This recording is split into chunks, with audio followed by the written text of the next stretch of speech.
नमस्कार, स्वागत है आपका जगसागर एमपी टाइम्स में। मैं हूं आपके साथ मानवी ठाकुर। बढ़ते हैं खबरों की ओर।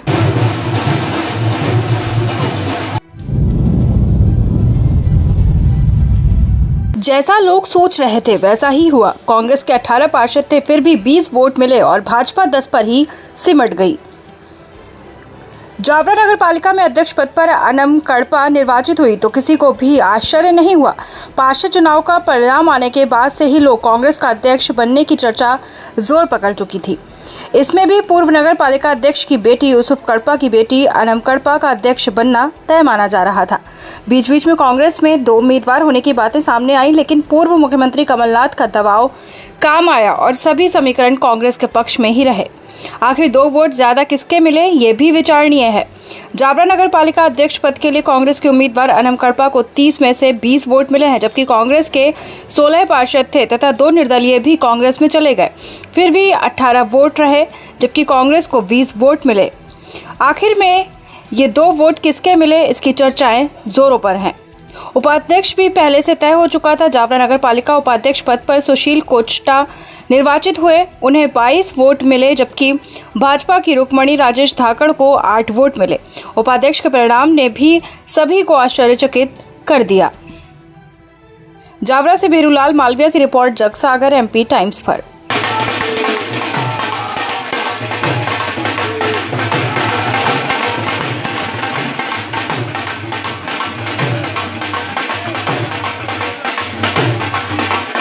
पहले तो आपका शब्द मैं बता दूं, तरह से नहीं। भारतीय जनता पार्टी के 12 पार्षद, 9 पार्षद अधिकृत जीते थे, 3 पार्षद समर्थित थे। भारतीय जनता पार्टी ने अपना प्रत्याशी दोनों पद पर अपील समिति में उतारा था। जो व्यूह रचना बनी थी उस अनुसार कहीं 2 मत हमें कम मिले हैं।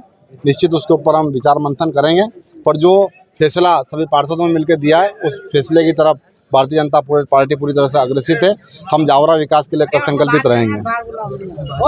9 पार्षद थे, उसके बाद में जो वोटिंग हुई है वो कांग्रेस को 22 मिले हैं। कहीं ना कहीं क्रॉस वोटिंग हुई है, इसके लिए निश्चित ही आंकड़ों को देखकर क्रॉस वोटिंग हुई है, उसके लिए उचित फोरम पर विचार विमर्श करेंगे।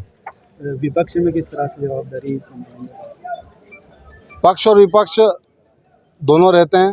जहां पक्ष शहर विकास के लिए संकल्पित रहेगा तो विपक्ष की भूमिका निभाते हुए जहां गलत कार्य होगा उसका पुरजोर विरोध किया जाएगा, और जहां शहर विकास की बात रहेगी वहां भारतीय जनता पार्टी का एक पार्षद समस्त सत्ता पक्ष के पार्षदों के साथ खड़ा रहकर नगर के लिए विकास के कार्य करेगा। क्रॉस वोटिंग करने वाले के लिए क्या कुछ रहेगा आगे? ये भारतीय जनता पार्टी के वरिष्ठ नेताओं के ऊपर तय होता है। वहाँ जो उचित फोरम पे जो बात होगी, जहाँ जो भी। जहाँ तक कांग्रेस में जिन लोगों ने सेवोटाइज किया था और निर्दलीय उम्मीदवार खड़े किए और निर्दलीय रूप में चुनाव लड़ा था, उनको कांग्रेस पार्टी द्वारा एक्सपेल किया गया था। लेकिन जैसा कि आप पूछ रहे हैं कि उनको वापस ले लिया गया कांग्रेस में, इसके बारे में आपका क्या कहना है? मैं स्पष्ट रूप से ये बात आपके सामने स्पष्ट करना चाहता हूँ कि 8 अगस्त को प्रदेश कांग्रेस कमेटी के संगठन उपाध्यक्ष माननीय चंद्र प्रभात शेखर जी ने उनके निष्कासन, श्री वीरेंद्र सिंह और निजाम काजी के निष्कासन का जो पत्र भेजा था, 9 तारीख को उन्होंने पुनः एक आदेश प्रसारित किया है कि उनका ये निष्कासन जो है अभी स्थगित किया जाता है, और ये प्रकरण जब तक अनुशासन समिति की पुष्टि के लिए अनुशासन समिति की जो मीटिंग होगी उसमें रखा जाएगा।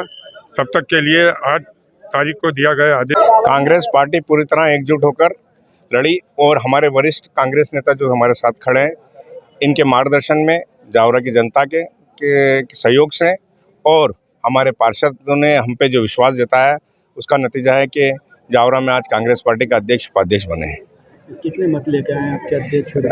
अध्यक्ष में हमने 20 वोट अनम कड़पा को मिले और 10 भारतीय जनता पार्टी को। उपाध्यक्ष में भाई सुशील को चट्टा को 22 और भारतीय जनता पार्टी के उम्मीदवार को 8 वोट मिले। अध्यक्ष में 1 और उपाध्यक्ष में 3 भाजपा वोट आपको मिले हैं, इसको लेकर क्या कहेंगे? ये सब अब सार्वजनिक बात नहीं है, वो हमारे एनालिसिस करेंगे कहाँ कैसे मिला है। लोग भी हमें चाहते हैं चाहते हैं जी। आपने सबको लाइक करते हैं, ये तो बताएं कम से कम मीडिया के सामने। ये तो आप शुरू से जानते हैं। अच्छा, अब आपके ऊपर जिम्मेदारी बढ़ गई है जी।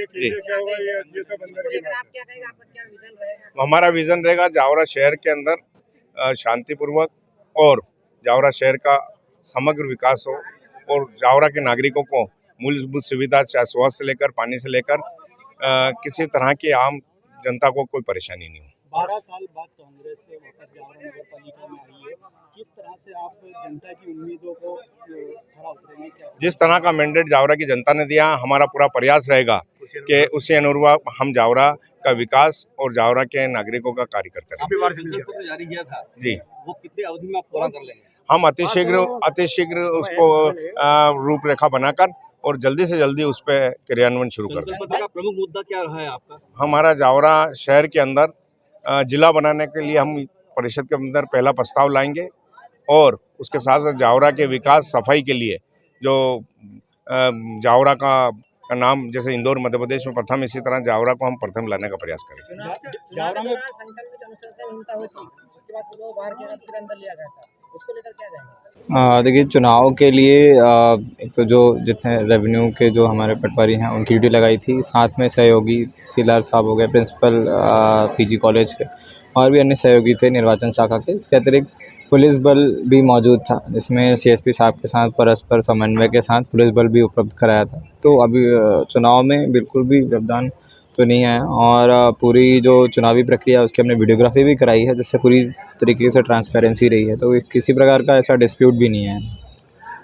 आप चूँकि आपकी जिम्मेदारी समाप्त होने वाली प्रशासक ग्रुप में आप कैसा अनुभव कर रहे हैं? देखिए, काफ़ी अच्छा लग रहा है क्योंकि एक्चुअली जो म्यूनिसिपल काउंसिल है वो एक लोकल गवर्नमेंट का पार्ट है और इसमें प्रतिनिधियों का होना बहुत ज़रूरी है। और जो कॉन्स्टिट्यूशन है वो इसीलिए बनाया गया था कि एक जो लोकल गवर्नमेंट होती है उसमें लोगों की आवाज़ जो है, हर मोहल्ले की आवाज़ वहाँ तक पहुँचे, हर घर तक, हर घर की आवाज़ पहुँचे।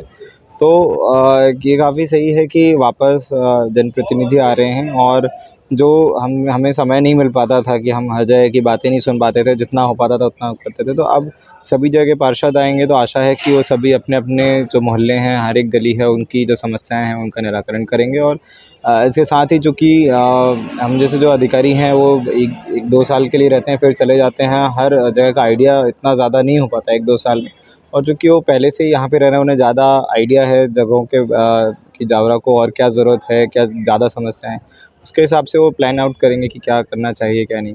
आपको प्रशासक के रूप में कुछ खट्टे मीठे अनुभव प्राप्त हुए नगर पालिका से? देखिए, एक्चुअली जावरा नगर पालिका वैसे तो पूरे स्टेट की काफ़ी बड़ी नगर पालिका और ISO सर्टिफाइड भी है, तो काफ़ी सारी चीज़ें सिस्टमेटिक ऑलरेडी थी। बट फिर भी जैसे कि मैं यहाँ पे आया और कुछ चीज़ें थी जो मुझे थोड़ा चीज़ें सुधारनी पड़ी, उसमें कुछ बदलाव करने पड़े, जो मुझे ऐसा लगता था कि नियमानुसार ये प्रोसेस होना आवश्यक है। जैसे कि कंस्ट्रक्शन के एस्टिमेट्स थोड़ा वो एक्यूरेट नहीं होते थे, काफ़ी ज़्यादा चेंजेस होते थे बिल ऑफ मटेरियल्स, तो वो हमने चीज़ें एक्यूरेट करी हैं। नामांतरण में भी हमने जो कॉलोनीज़ जो हैंड ओवर हुई हैं सिर्फ उसी के ही नामांतरण करे हैं, क्योंकि एक्चुअली अगर देखा जाए तो जो हमारा कॉलोनाइज़र एक्ट है उसके अंतर्गत जो अविकसित कॉलोनी और अवैध कॉलोनी उनका नामांतरण हो ही नहीं सकता है जब तक हैंड ओवर नहीं हो। तो ये सारी चीज़ें हमने रोकी। इसके अलावा एक जो सबसे बड़ी प्रॉब्लम है जावरा में कि कई सारी जो नज़ूल और शासन की भूमि है उस पर घर बन गए और उन पर भी नामांतरण हो जाते थे नगर पालिका से, तो जितने भी जो भूखंड के नामांतरण आए उसमें हमने जो नज़ूल आ रही हैं उनकी रिपोर्ट कंपलसरी। फिलहाल के लिए इतना ही। आप बने रहिए जगसागर MP टाइम्स के साथ। लेटेस्ट खबरें पाने के लिए हमारे चैनल को सब्सक्राइब जरूर करें।